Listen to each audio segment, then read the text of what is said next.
할렐루야. 네. 행복하십니까? 하나님의 나라의 백성으로 산다는 것이 행복하죠. 왜냐하면 하나님이 나를 통치하고 다스리고 계시기 때문이죠. 하나님이 우리의 왕이세요. 하나님이 우리의 주인이세요. 그 말은 이제 하나님께 목매여서 사는구나가 아니라 하나님이 내 인생을 책임지시는 하나님이심을 인정하는 거예요. 그래서 여러분, 이것이 부담이 아니에요. 기쁨이고 감사인 줄 믿습니다.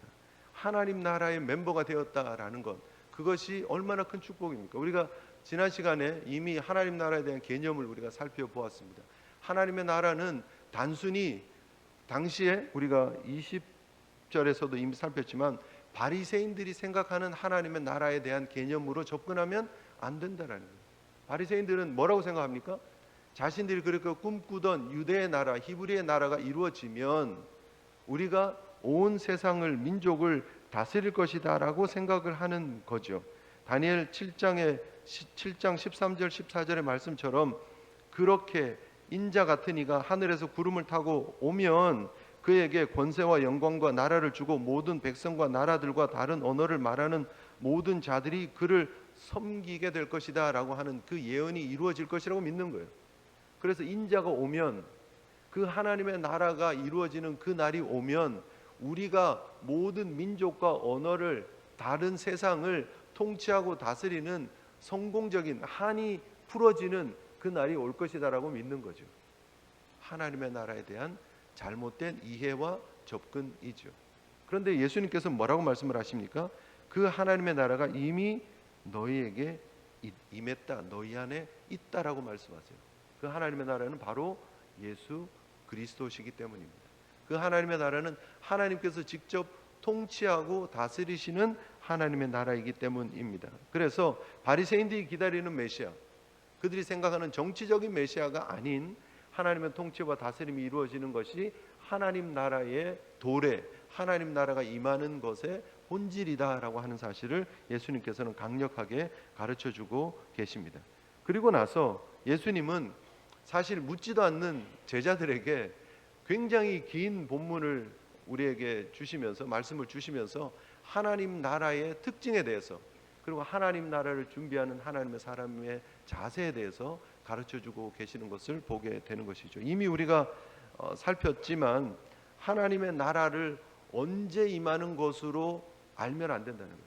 하나님의 나라가 마치 정치적인 메시아가 어느 날 어느 시에 도착을 하면 우리에게 새로운, 소위 세상 말로 쨍하고 해뜰 날이 오는 것처럼 생각하고 있으면 안 된다라는 것이죠. 우리가 알고 통제하고 그날의 혜택을 누리기 위해서 인자의 오는 날을 기다리고 있으면 안 된다라는 거죠.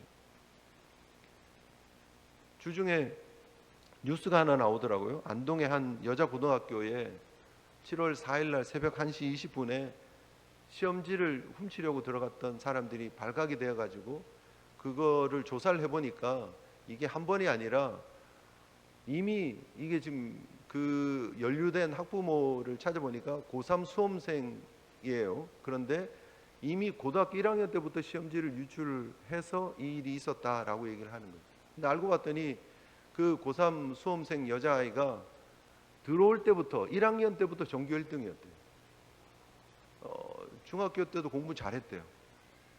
그렇게 해서 계속해서 시험지를 빼내고, 그리고 전교 1등하고 빼내고, 전교 공부도 잘 했겠죠. 관심도 있었겠죠. 그런데 결국은 시험지를 빼내서 내가 그 문제를 알고 혜택을 누리게 되어지는 데만 관심이 있었기 때문에 갖은 수단과 방법이 동원되어지는 거죠. 이렇게 해서는 안 될 일이 벌어지고, 엄마도 그렇고 딸도 그렇고 인생이 정말 참 그들이 생각하는 대로 이루어지지 않는 안타까운 모습이 되고 말죠.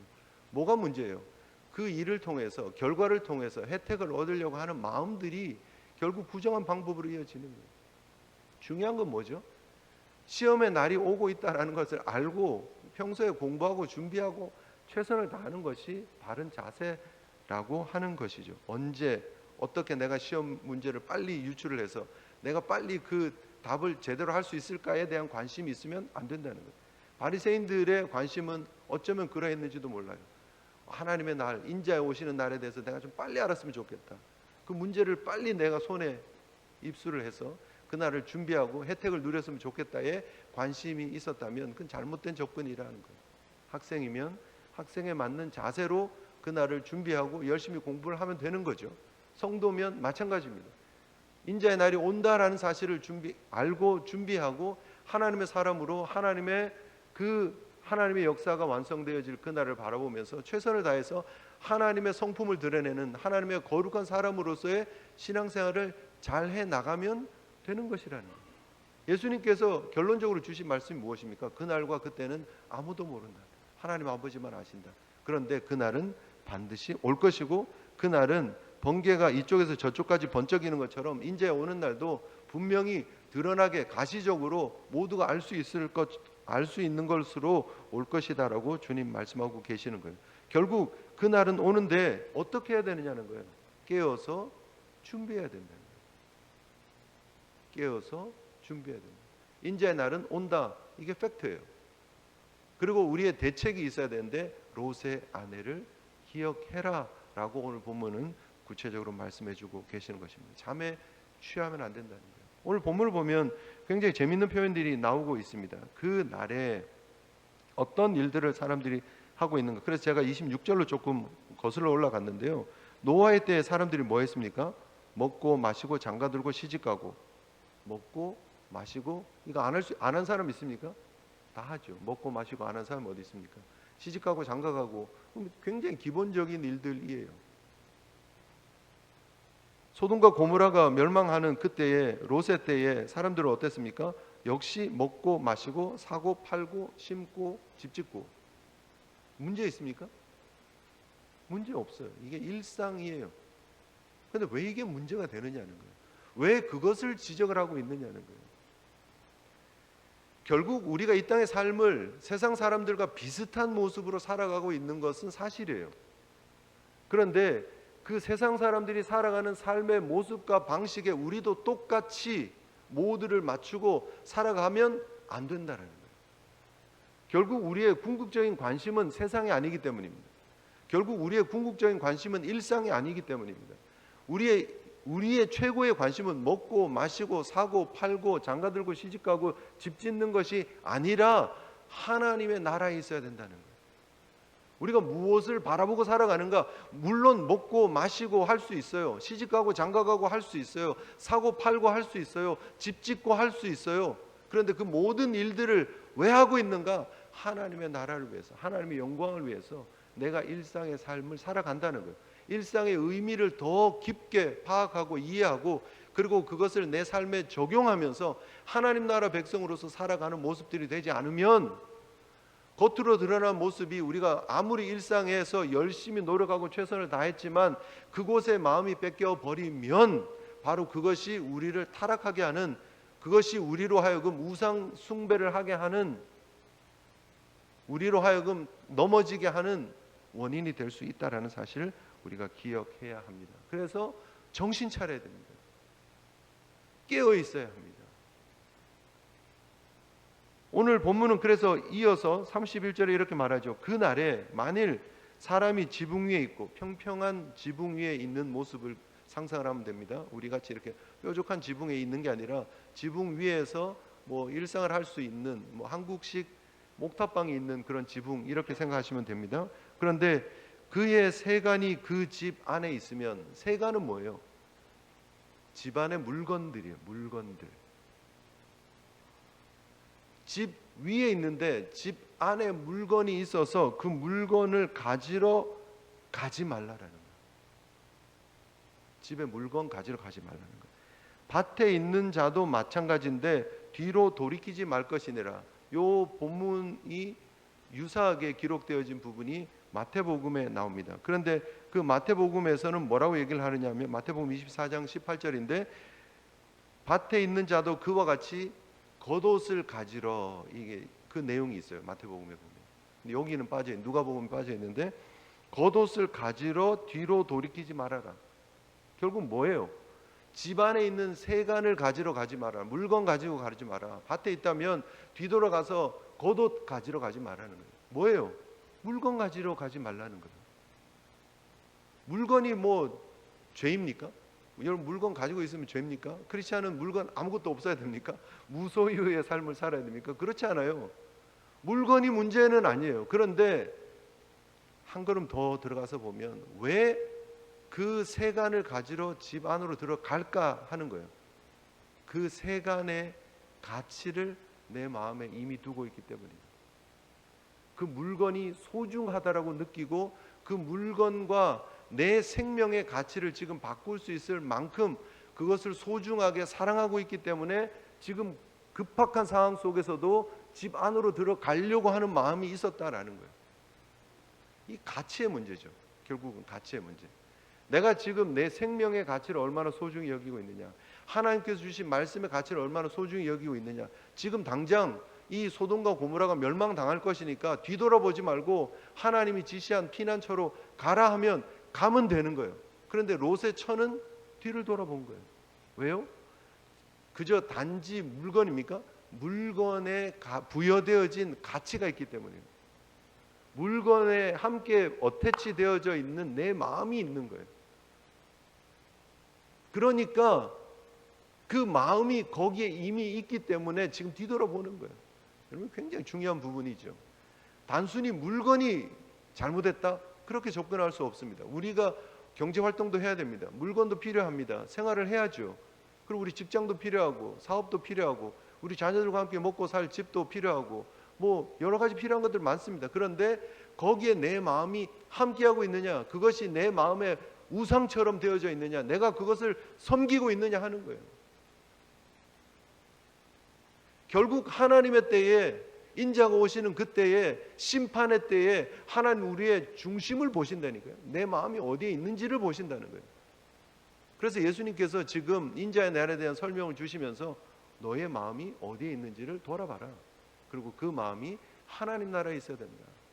그 마음이 예수님께 있어야 된다 라고 가르쳐주고 계시는 거예요. 그래서 여러분 정신 차려야 됩니다. 세상이 얼마나 빠른 속도로 흘러가고 있는지 모릅니다. 정신을 못 차릴 정도로 빠르게 돌아가고 있습니다. 수많은 난리와 기근과 여러 가지 뉴스들이 우리를 정신 못 차리게 하고요, 막 경제 문제에 빠져가지고 정신 못 차리게 하고요, 또 정치적인 논리적인 그런 그 이념 싸움에 의해서 막 갈려져 있고요, 좌로 우로 나눠져 있어서 막 온통 거기에 관심을 쏟고 살아가고 있는 시대입니다. 물론 우리가 그런 것을 무심하게 아무 생각 없이 살아야 된다는 것은 아니지만, 그러나 궁극적으로 우리가 그런 일상 속에서 정신을 바짝 차리지 않으면 휩쓸려 넘어간다는 거예요. 정신 바짝 차리지 않으면, 깨지 않으면 사고에 인볼브 된다는 거예요. 깨야 합니다. 정신 바짝 차려야 됩니다. 여러분 그런 영상들 보셨는지 모르겠지만 말도 안 되게 차들이 이렇게 멈춰 있는데 큰 트럭이 혹은 큰 버스가 멈추지 않고 와서 그냥 서 있는 차들을 들이받는 영상 보신 적 있습니까? 저는 보고 깜짝 놀랐습니다. 근데 왜 그래요? 졸음운전. 음주운전보다 위험한 게 뭐라고요? 졸음운전. 왜요? 그 순간 의식이 없기 때문에, 그 순간 잠자고 있기 때문에, 핸들은 잡고 있지만 차는 달려가고 있지만 나는 자고 있기 때문에, 운전자는 자고 있기 때문에 그 사고가 나는 거예요. 정신 바짝 차려야 돼요. 우리가 인생의 핸들을 잡고 운전하고 있는 것 같지만 이 핸들을 하나님께 맡기고 우리도 정신 바짝 차리고 이 신앙의 여정이 함께 운행되어지지 않으면 사고 난다는 거예요. 깜빡 졸면 사고 난다는 거예요. 정신 바짝 차려야 됩니다. 더 빨리 가고 있을수록, 더 높은 속도로 가고 있을수록, 인생이 잘 풀려간다고 생각할수록, 우리의 인생이 하이웨이에 올라가서 속도를 쌩쌩 내고 있다라고 생각하면 할수록 더 정신을 바짝 차려야 돼요. 로컬에서 25마일로 갈 때는 별로 졸지 않아요, 사람들이. 그렇죠? 근데 언제 졸립니까? 하이웨이에서 한 65마일 딱 해놓고 그냥 막 달릴 때, 계속 일정한 속도로 막 잘 가고 있을 때, 그때 막 졸리는 거예요. 정신 못 차려요. 그렇죠? 굉장히 힘들죠, 권사님. 제가 그 필라델피아 4년 살았잖아요. 공부하면서 거기 살면서 주말마다 이렇게 왔다 갔다 하면서 사역을 했는데, 금요일 왔다가 주일날 가서 월요일날 아침 8시에 또 퀴즈가 있고 막 이래서 막 굉장히 바쁘게 4년을 보냈습니다. 정신 못 차리고. 근데 어떨 때는 교회에서 행사가 있잖아요. 주일날 교회 행사까지 하고 이제 가면 막 정신 못 차리는 거예요. 졸리고 힘들고. 그래서 막 운전하다 보면 드르르르, 뭔지 아시죠? 네. 운전을 하고 있는데 옆에서 드르르르, 저희 와이프는 놀라가지고 막 깜짝. 옆에 졸음운전하면 차선을 벗어나면 이게 깎아놓은 게 있어요. 거기에 드르르르 해요. 그럼 뭐 정신 막 차리고. 근데 그게 잠깐이에요. 또 다시 막 졸려요. 그럼 어떻게 해야 돼요? 휴게소로 차를 빼야 돼요. 휴게소 차를 빼서 잠깐 자는 거예요. 너무 피곤하니까 잠깐 잤는데 그 다음날 새벽이더라고요. 아니 여러분 웃기시죠? 진짜 잠깐 잤거든요. 근데 눈을 떴는데 훤한 거예요. 보니까 한 7시 됐더라고요. 8시에 학교에 가야 되는데. 그래서 막 급하게 막 갔던 그런 기억도 있는데, 정신 차려야 됩니다. 졸면 안 됩니다. 자면 끝나는 거예요. 예수님께서 우리를 향해서, 제자들을 향해서 주신 말씀이에요. 22절부터는 제자들에게 주신 말씀이에요. 바리새인들에게 주고 있는 말씀이 아니에요. 주님을 따르겠다고, 제자가 되겠다고 하는 사람들에게 주고 있는 말씀이에요. 정신 차려야 된다는 거예요. 롯의 처를 생각해야 된다는 거예요.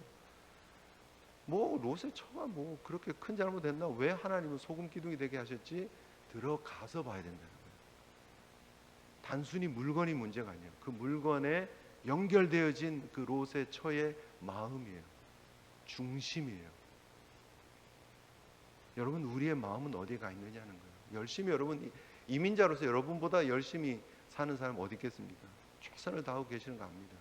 열심히 사는 것과 내 마음이 거기에 착 붙어 있는 것과는 다르다는 거예요. 물질은 가치 중립적인 거라고 제가 여러 번 말씀드렸습니다. 그 물질은 가치 중립적인 거. 그걸 가지고 하나님 나라를 위해서 쓰는 거 맞아요. 괜찮아요. 그 더 많이 하나님 은혜로 주실 수 있어요. 더 많은 것에 청지기가 될 수 있어요. 그런데 거기에 마음이 빼앗겨버리면 안 된다는 거예요. 그게 전부인 양 살아가면 안 된다는 거예요. 그것이 많아지면 행복하고 그것이 줄어들면 슬프고 더 줄어들면 막 억울해하고 하나님 앞에 막 따지고, 그런 문제가 된다라는 것이죠. 여러분, 뒤를 돌아보거나 들에 여러분의 마음을 두지 말고, 세간에 여러분의 마음을 두지 말고, 겉옷에 여러분의 마음을 두지 말고, 하나님이 산으로 도망해라, 하나님이 피난처로 도망해라 하는 그 음성에 귀 기울이시고 전력으로 주님이 부르신 그 자리를 향해서 달려가시는 저와 여러분들 되시기를 주님의 이름으로 축복합니다. 그 주님이 준비하신 피난처가 어디예요? 바로 예수 그리스도세요. 주님께서 우리에게 은혜로 주신 피난처가 어디예요? 바로 예수 그리스도세요. 오늘 본문을 보면 굉장히 재밌습니다.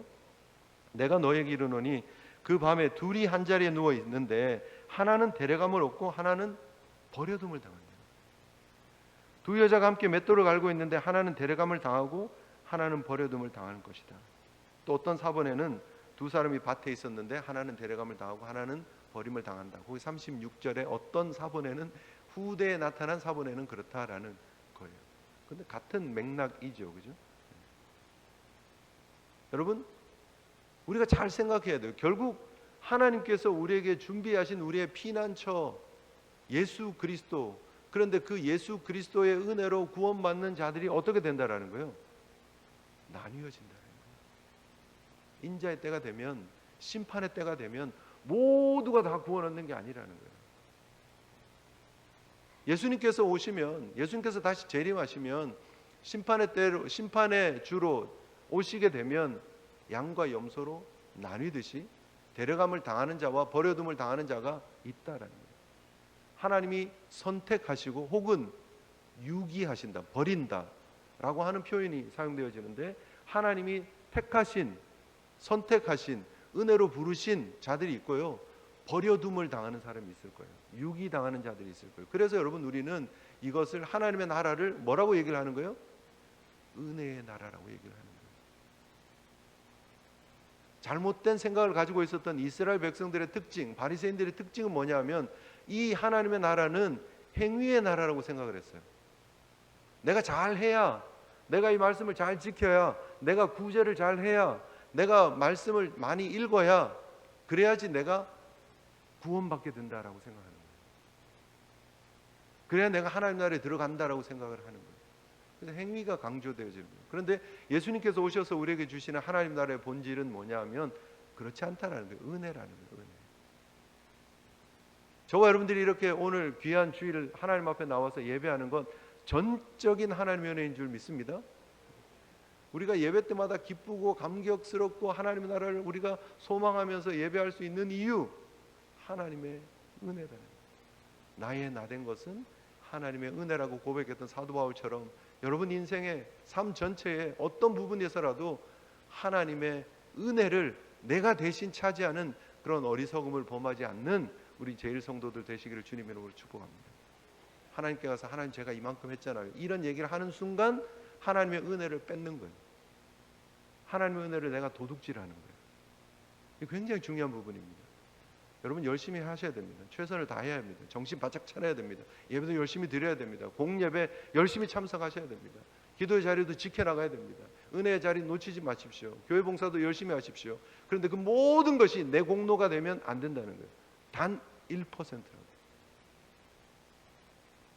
다 하나님의 은혜로 하는 거예요.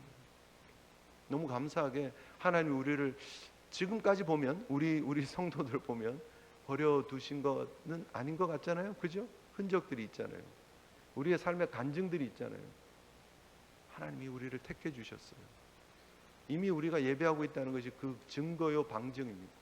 감사하시고 그 은혜 앞에 부끄러움 없이 계속해서 이렇게 잘 준비하셔서 진짜 주님이 오셨을 때 양 염소 쫙 가르실 때 양의 편에 서셔서 칭찬받으시고 하나님이 완성하신 그 하나님 나라에서 영원토록 우리 하나님께 예배하는 예배자들 되시기를 주님의 이름으로 축복합니다. 세상에 여러분 그 37절을 보면 그게 어디입니까? 라고 할 때 죽음 있는 곳에 독수리가 모인다라고 얘기를 합니다. 세상은 죽음 있는 곳입니다. 죽음 있는 곳은 심판이 있는 곳이에요. 그곳에 독수리들이 몰려와서 그 죽음을 뜯어먹는 일들이 벌어질 것이다 라고 말씀하고 있는 것입니다. 여러분 그렇게 모이게 돼 있어요. 끼리끼리 모이게 되어져 있어요. 죽음이 있으면 독수리가 와서 뜯어먹는 거예요. 살점이 남아있으면 마지막 살점 하나까지도 뜯어먹으려고 달려드는 일들이 벌어질 것이다 라는 사실을 우리가 기억해야 합니다. 욥기 39장 30절에 그것의 새끼들도 피를 빠나니 죽임 당한 자 있는 곳에는 그것이 있느니라. 독수리가 있다는 말이에요. 욥기서 이 말씀을 인용을 한 배경인데요.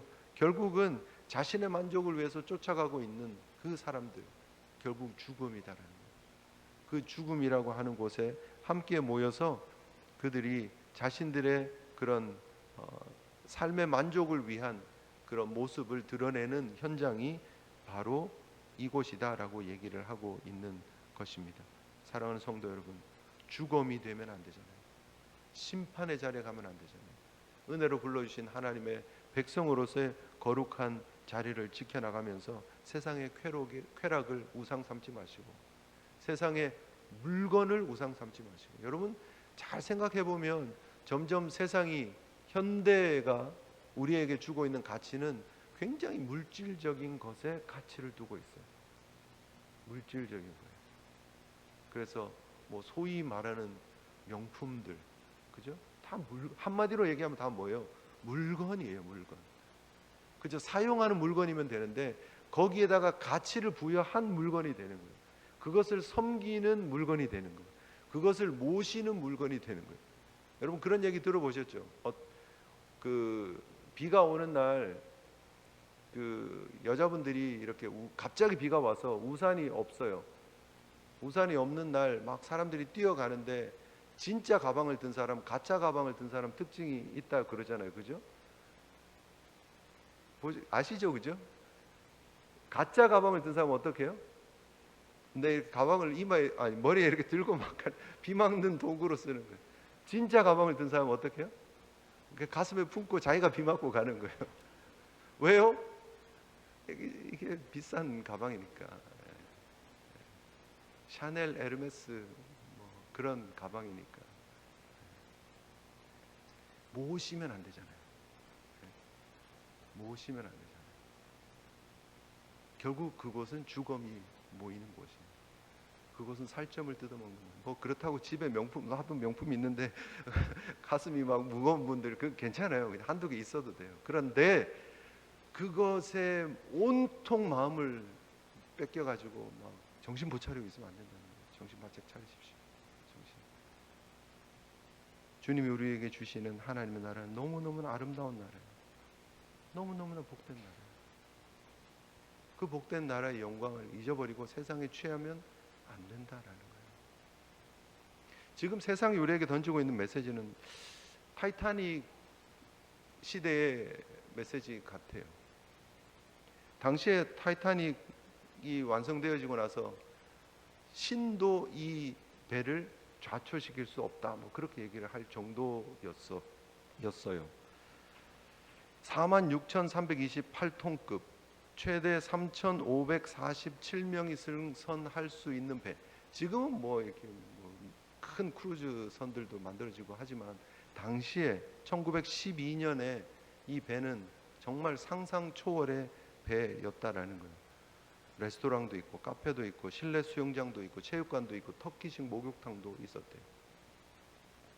그런데 그 배에 화려한 잔치를 벌이고 있었던, 화려한 파티를 벌이고 있었던 그들에게 1912년 4월 14일 밤 11시 40분은 생각도 못한 시간에 찾아왔다라는 거예요.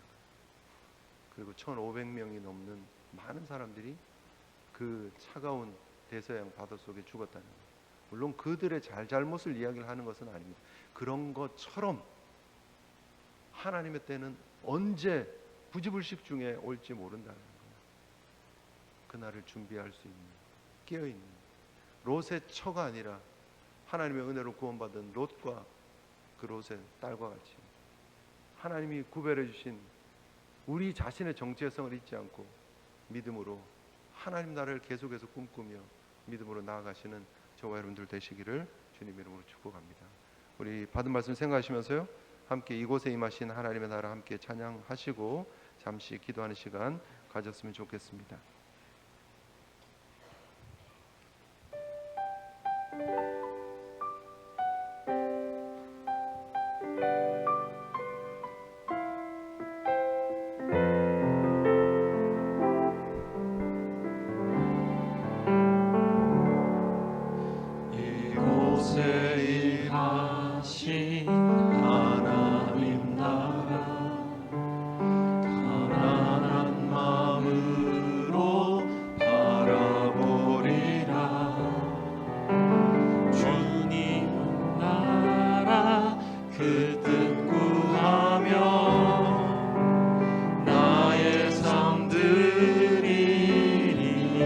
맡기신 하나님의 나라, 주님이 맡기신 하나님 나라, 믿음의 눈으로 바라보리라. 하늘의 뜻이 이 땅 가운데 완성될 그날까지 믿음 다하여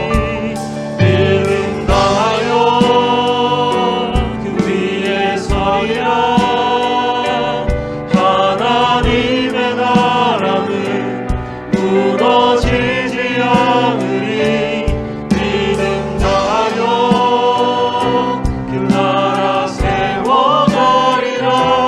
주님 곧 오실 때까지 믿음 다하여 그 위에 서리라.